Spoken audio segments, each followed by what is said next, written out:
এই বলেন বাংলাদেশ স্থিতিশীল হইতেছে না, কেন হইতেছে না? তার কারণ এক একজন এক এক রকম দেন, কিন্তু উত্তরটা খুবই সরল, জটিল কিছু না। আপনি এই ভূখণ্ডের ইতিহাস পর্যালোচনা করলে দেখবেন ইন্ডিয়া সব ধরনের সংঘাতের জন্য দায়ী বাংলাদেশে।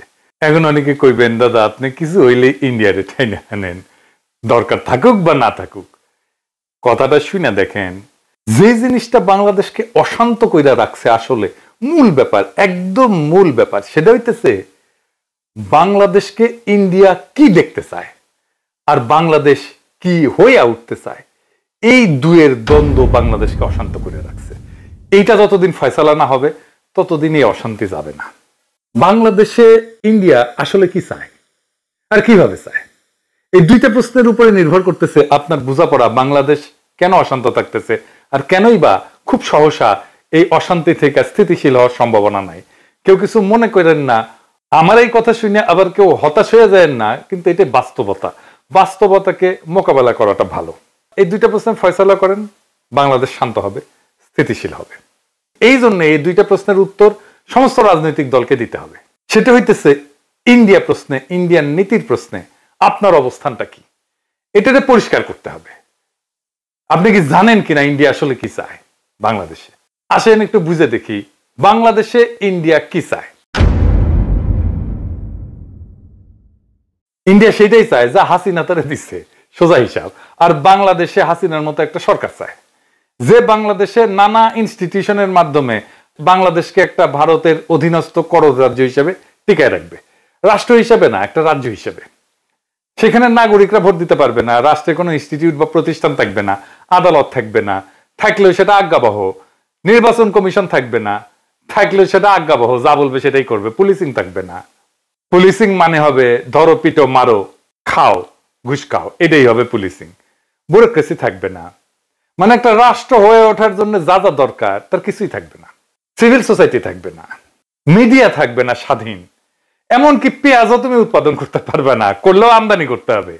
তোমার দেশে ডাক্তারি বলে কিছু থাকবে না, তোমার রোগ হইলে চিকিৎসার জন্য ইন্ডিয়া যেতে হবে। আপনার দেশের জুই নারকেল তেল বিক্রি হবে না, যতই ভালো কোয়ালিটি হোক না কেন, প্যারাসুট চলবে। আপনার চাকরি হবে না বাংলাদেশে, এক্সিকিউটিভ আসবে ইন্ডিয়া থেকে। বিয়ার বাজার, ঈদের বাজার আপনি করতে যাবেন ইন্ডিয়ায়, ঈদ করবেন কিন্তু গরু কোরবানি দিতে পারবেন না। সি আপনি এত খারাপ, রক্ত পিপাসু, গরু কোরবানি দিতেছেন, পশুপ্রেমিক হয়ে যাবে সবাই। আপনি পায়জামা পাঞ্জাবি টুপি পড়তে পারবেন না, আপনি মাদ্রাসায় বাচ্চাকে পড়াইতে পারবেন না, আপনার মসজিদে ঢুকে পেটানো হবে। ফিলিস্তিনের আল আকসা মসজিদের মতো আপনার বাইতুল মোকাররমের চারপাশে থাকবে পুলিশের ঘেরাও, আপনাকে কাঁটাতারে ঘিরে রাখা হবে, তারপরেও নিয়ম করে আপনাকে মাইরা কাঁটাতারে ঝুলাই রাখা হবে বর্ডারে। আপনার নদীতে পানি আসবে না, কারণ সব নদীতে বাদ দিয়ে রাখবে আন্তর্জাতিক আইন অমান্য করে। বর্ষা আবার ভালোবেসে বাদ খুলে দিবে, বাসায় দিবে।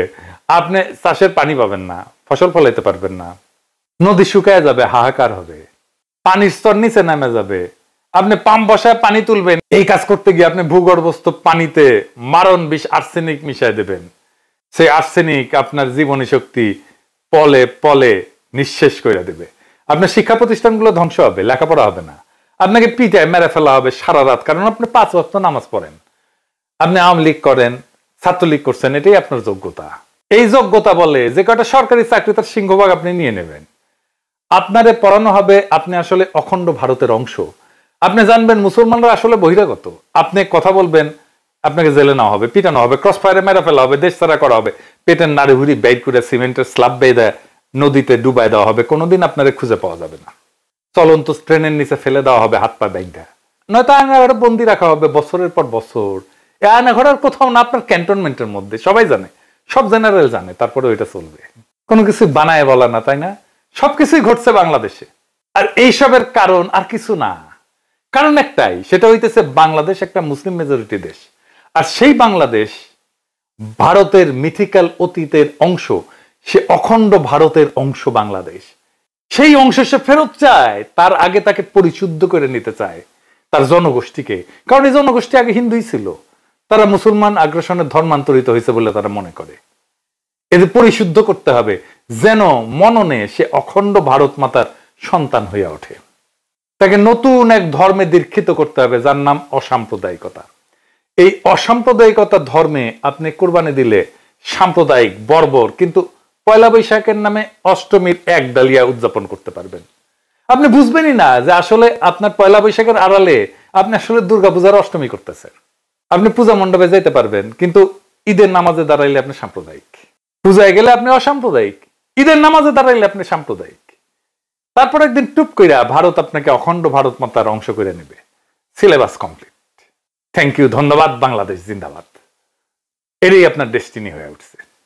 এই যে আওয়ামী আর ইন্ডিয়ান প্রজেক্ট, তাই মোমেন্ট প্রকাশ্যেই বলছিল ভারতকে, সে বলছে হাসিনাকে টিকায় রাখতে হবে। শোনেন, আবার শোনেন, অনেক আগের কথা। আমি ভারতে গিয়ে যেটি বলেছি যে শেখ হাসিনাকে টিকে রাখতে হবে। শুনেছেন? শুধু তাই না, ভারত আর বাংলাদেশের স্বার্থ যে এক, সেটাও সে ঘোষণা করছে। ভারতের বিজয়ই আমাদের বিজয়। শুনেন, আমাদের বিজয় ভারতের বিজয়, বুঝছেন? আমাদের উন্নয়ন ভারতের উন্নয়ন, ভারতের উন্নয়ন আমাদের উন্নয়ন। তাহলে আপনার মূল সংকট হচ্ছে আপনার বাংলাদেশ রাষ্ট্র থাকবে কিনা। এই যে ইন্ডিয়ার প্ল্যান, সে হায়দ্রাবাদ খাইছে, সে গোয়া খাইছে, সে জুনাগড় খাইছে, সে সিকিম খাইছে, সে কাশ্মীর খাইছে, একইভাবে বাংলাদেশকে খাইয়ে নেবে। সে তার অখণ্ড ভারতকে সম্পূর্ণ করবে, যেটা তার স্বপ্নে আছে, যেটা তার সংসদ ভবনে লাগাইছে, অখণ্ড ভারত। তাই বাংলাদেশের সার্বভৌমত্বের সংকট আপনার প্রধান সংকট। আপনার প্রধান আশঙ্কা মহাভারতে বিলীন হয়ে যাওয়ার আশঙ্কা। এই আশঙ্কাকে আমরা আসলে কিভাবে মোকাবেলা করব? এখন প্রথমত আমাদের দেশের ভিতর একটা শক্তিশালী জাতীয় ঐক্য লাগবে। সেই জাতীয় ঐক্যের সম্ভাবনাকে সবসময় ধ্বংস করে দেয় ইন্ডিয়ানরা। আমি কাউকে উদ্দেশ্য করে বলতেছি না, কিন্তু আপনারা দেখছেন বৃহত্তর জাতীয় ঐক্য কারা নষ্ট করছে, যেটা 5ই আগস্টে তৈরি হয়েছিল, জুলাই আগস্ট বিপ্লবে তৈরি হয়েছিল। জাতির যে আকাঙ্ক্ষা কারা কিভাবে ধ্বংস করছে সেটা আপনারা দেখছেন। 2 নম্বর হতেছে রাষ্ট্রের প্রতিষ্ঠানগুলো পুনর্নির্মাণ করতে হবে, যেগুলো হাসিনা ভেঙে দিয়ে গেছে, যেটাকে সংস্কার বলতেছে প্রফেসর ইউনূসের সরকার। তার ফলে রাষ্ট্রের প্রতিষ্ঠানগুলো যে ধ্বংস করছে হাসিনা, তা পুনর্গঠিত হবে সংস্কার করলে। এই জন্য এত সংস্কার সংস্কার সংস্কার সংস্কার শোনা হচ্ছে। কোন সংস্কার করতে দিতে চাচ্ছে না কারা আপনারা জানেন? আপনারা দেখতেছেন সংস্কার করতে যে নির্বাচনে দেরি হইলে বাধা দিবে বিএনপি। এই বছরই নাকি সংস্কার সম্ভব, দিল্লি স্টারে মাহফুজ আনাম কইছে। কই থেকে আসছে? দিল্লি স্টারে মাহফুজ আনাম যখন লেখে, এটা কই থেকে আসে? এটা দিল্লি থেকে আসে। দিল্লি থেকে কয়া দেয়, মাহফুজ আনাম লিখে দেয়, চেপে দেয়। নির্বাচন বিএনপি কবে চাইছে? 2025-এর মার্চ এপ্রিলে, সেই 2024-এর ডিসেম্বরে চাইছে। আমি বেনে বেনে করছি না, দেখেন ডিসেম্বরে করছে আগামী 3-4 মাসের মধ্যে নির্বাচন চাই। এইটা স্যার তারিখ দেখান। বিএনপির নেতারা কি ব্যাখ্যা দিবেন? 2025-এর এপ্রিলে কেন চাইছিলেন বা মার্চে কেন চাইছিলেন নির্বাচন? আপনি তো এখন ডিসেম্বরে চান নির্বাচন, মানে আপনি এখন কনভিন্স যে ডিসেম্বরের আগে নির্বাচন সম্ভব না। তাইলে মার্চ এপ্রিলে কেন চাইছিলেন? এটা কি খেলা পাইছেন ভাইজান?